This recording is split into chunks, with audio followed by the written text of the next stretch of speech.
Can I keep it all the way real with y'all right now?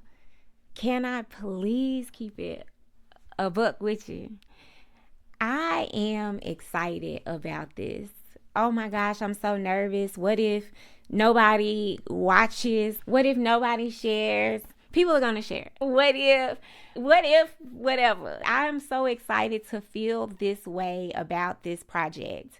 Realistic Christianity is a project that started when I was in 8th grade. That's crazy to think about, because the way it came up here recently, my mentor suggested it and was like, you should start a channel like tonight and talk about this stuff. I told him the story about an 8th grade children's church program. I was very active in my town, and I live in Memphis, and I was dating this white boy named Nick, and the church was predominantly white.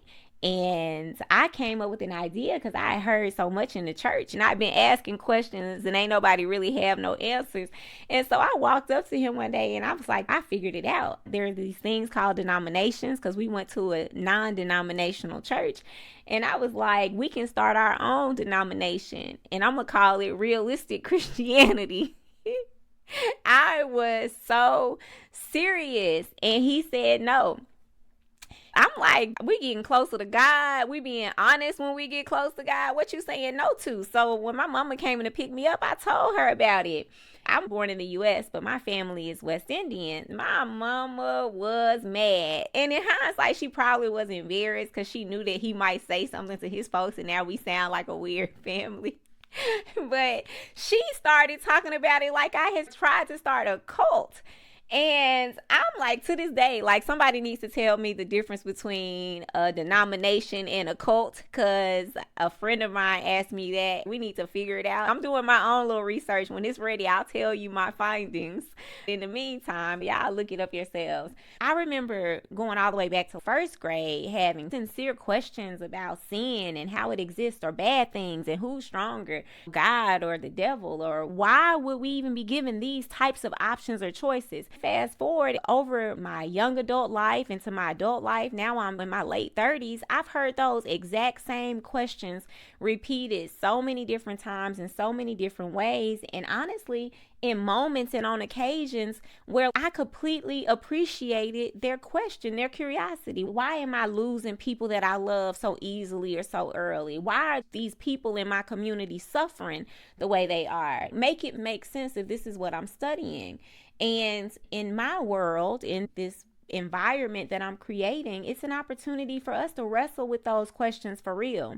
I think in wrestling with those questions, we're going to have a little fun. Over here, I like to use my imagination. I like to talk about what if and what's possible. But we're also going to keep things rooted in the facts, rooted in what we know scientifically, rooted in what we can prove, rooted in what we've seen time and time again. I honestly believe people are going to love it here. Prepare to have a good time.